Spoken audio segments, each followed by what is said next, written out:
So when I'm using the term shadows, it's in the spirit of Jung. So it's basically that that capacity, or I don't know if capacity is the right word, but the ways in which we are unconscious to aspects of ourselves.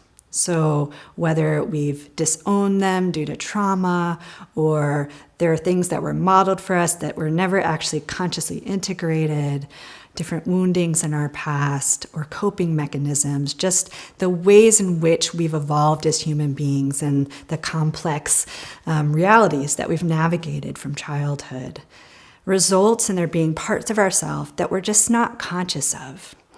And what I found, and this was huge in my own healing journey, was that the realm of self-care is rich and ripe and full of shadows.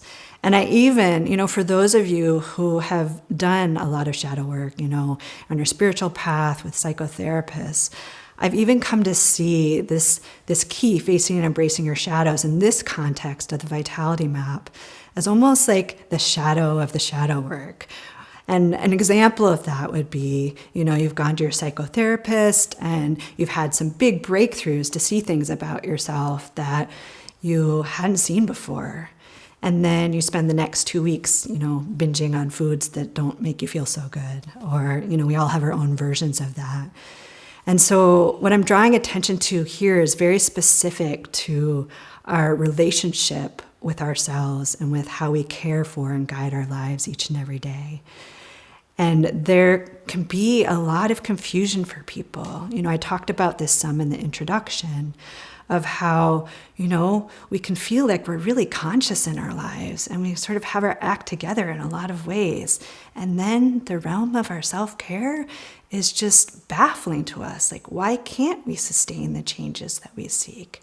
What's going on there? So if you have any of that confusion or bafflement, or if you're living with these self-judgments that you're supposed to be a different way or doing different things, or if any of that is present for you, which in my experience is present for most of us, there's shadows there. There are things running the show that you're not conscious of.